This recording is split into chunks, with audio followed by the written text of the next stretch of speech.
Let's turn to Nigeria now and how a spate of recent attacks has forced President Bola Tinubu to cancel a string of international engagements, including the G20 leaders gathering in South Africa and an African Union summit in Angola.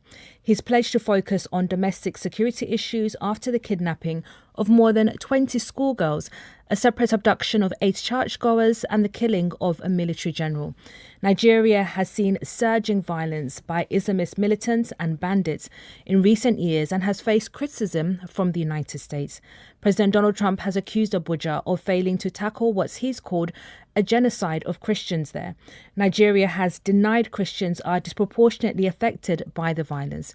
Well, to discuss all of this, we're joined in the studio this morning by Daniel Bwala, a special advisor to Nigeria's President Bola Tinubu on policy communication. Thank you for joining us in the studio. Thank you for Welcome to London. Good morning. So let's start with the news that the president has cancelled these international engagements to focus on domestic security. What exactly will he be doing in this time? Will he be overseeing security operations, for example? Well, thank you for having me. Why he cancelled the trip is because he sent the Vice President to the state, Kebbi State, where the incident occurred, and wanted to have a good report about the situation so he can make up his mind on what is the next point of action. But he has already ordered the military and other paramilitary security outfits to be in that region. One, to make sure that the girls are recovered, and then secondly, to deal with the perpetrators of that evil. This is an incident that is quite sad for us as a country, especially what we have been seeing lately with the insurgency and the increase and intense insecurity arising from the perceived conflict with the United States. But thankfully, the global world, or if I have to say the international community, are getting to realize and agree with the position we've always had, that it's a disproportionate killing of people. It is not a genocide. And just a few hours ago, His Eminence Pope John Paul also echoed that it is a killing that affected or is affecting all communities, but not necessarily targeting Christians. Not only Christians. Some in Nigeria might be skeptical. They might say, well, it's taken this pressure from the United States for you to take serious action against these militants, but also bandits. Right. And that's because a lot of families are facing security issues, family members being kidnapped for ransom. This is a widespread security issue. So have you not taken it serious until now? No, we have. If you have been following the news long before the designation of Nigeria, the president of Nigeria, first of all, when we started the year, ensured that our budget is increased for defense and security to 10%. If you've seen in NATO, for example, the NATO members, their budget per GDP is about 3 or 4%, but ours is 10. And the president also rejigged the security chiefs because he wanted impact, instant impact and results. So we've been taking that action. But what we try to bring the world's attention to is the fact that this is a population of over 230 million. It's a country that has porous borders. It's also a country that has limited number of the armed forces. We have less than 400,000 soldiers, less than 400,000 police system. You're dealing with 230 million. You have the foreign components to it where you have foreign interests. Most of these people that come into the country and create this problem and go away, they come from the Sahel. This is the dynamic of the situation we're dealing with. So, and we're using also not modern equipment, as it were, that you can see in America, in England, or anywhere else. So definitely you'll be having that problem every now and then. But we are committed, and our commitment can be seen by all, that every day we're dealing with this problem because we believe that our constitutional right is to preserve and protect the lives and properties of the Nigerian people. You've also dispatched a delegation to the US to meet with officials there.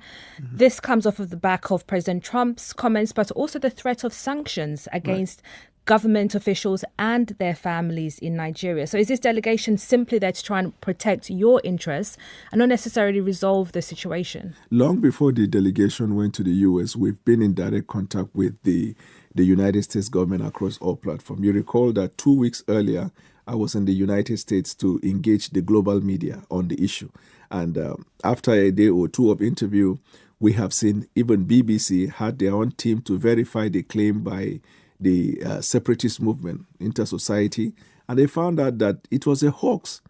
We have the Reuters did their own, and then one of the international media outfits. So we engaged, right? Because we realized that most of the times we allow the world, our story to be told by people. And oftentimes it is not projected in the right context. But when we took up that steps, we begin to see the global consensus around the fact that, look, Nigeria has a problem. Problem of dealing with terrorism is a global concern. Whatever happened in Nigeria affects England, affects the United States. Because when it comes to terrorism, there's a global consensus that it is a fight for all. And so it will lead to a sit-down for us to look at the broader picture of what we need in order to fight with that. We've had some questions coming in from our listeners already. Rex in Malawi says, does Nigeria have a national security strategy? Dr. K. Song asks, please ask the Nigerian government representative, what's the federal government strategy in fighting and eliminating criminal insurgencies in Nigeria? So both agree with you that there are challenges, real security challenges in Nigeria. I guess what they're asking you is to spell out what your solutions are. So, first of all, we have been having our result and we have something to show for it, because about a few months ago, we arrested the leader of Ansaru terrorist organization. This was somebody on the U.S. terror list, and they've been, looking for that individual. A few months earlier, we also have the surrendering of bandits. We decimated, between 2023 and now, we have over 13,000 terrorists killed. So we are getting the result. Our problem, which we believe that international collaboration will help in solving, is that we need enhanced security equipment or weapons. We need weapons for reconnaissance. You see, what the American people say, we have seen the terrorists, we've seen this, we'll do that, that means you have intelligence. So we want intelligence sharing that will help our soldiers to deal with that situation. How much have you been affected by what's been happening in the wider region? Somali, Burkina Faso, right, Niger. We've seen a lot of international support being pulled out of the region from the United States, France, and others. How much is that having an impact on the fight against insurgents in the region? So since when Donald Trump made a decision through the Doge to defund a lot of organizations in the U.S. that fund other organizations outside of U.S. like USAID and the rest, we have seen the case. World Food Program released a report, I think, a few months ago, of the humanitarian crisis situation in Nigeria because of that, in the northern Nigeria, because over the years of this insurgency, we have lots of our people in IDPs. But the government has also taken a measure, and we've started putting investment to make sure that our people get that. I know that the impact is quite much, and I'm glad that you mentioned countries like Malawi, Zimbabwe, and the rest. Because I mentioned the Sahel countries, Niger, Burkina Faso. Okay, Niger, Burkina Faso. So basically, what I'm trying to say is the use of soft power by the United States government has been useful in the sense that it takes care of a lot of problems of some of these countries. If you look at the Sahel, for example, Nigeria is a democratic state, but we also have about 3 countries that have defected from democracy to military rule. So that actually strengthens our case that we need the world to support us more, so we don't create this environment where you have this proliferation of elements that are not consistent with democratic values. You see, let me say this, and it is very important. Nigeria is the largest black population in the world. America, England, and some of the superpowers are constantly reviewing their immigration law. They want to tighten it. If Nigeria is allowed to enter into a problem, I'm not sure these countries will control their immigration policy. That's the reason why fight against terrorism has to be a global consensus. We get the help that we need in order to deal with that. It's not about blame fixing. It's about finding solution. And just briefly, this final question. The U.S. State Department has told American embassies that countries which enforce certain policies on race, gender, abortion, migration should be categorized as infringing human rights. You mentioned the effect of American soft power in the region. Are you worried that this could lead to even tougher policies from the United States? So Nigeria is we operate a federal system of government where you have federal laws, you have state laws.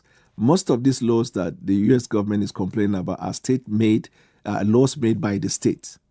So if we respect the true federalism, as it were, we cannot right at the center overrule these laws made by the state, but we'll use our constitutional powers in ensuring that we take them to the court and get the decision of court that will overrule that. So we want context in every situation.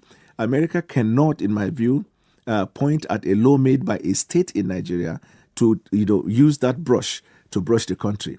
all of our national laws are consistent with the laws of the United States that promote democracy, rule of law, shared prosperity, intelligence sharing, anti-corruption. That is what we operate in our country. Daniel Bwala, Special Advisor to Nigeria's President Bola Tinubu, thank you for joining us on Newsday. Thank you as always.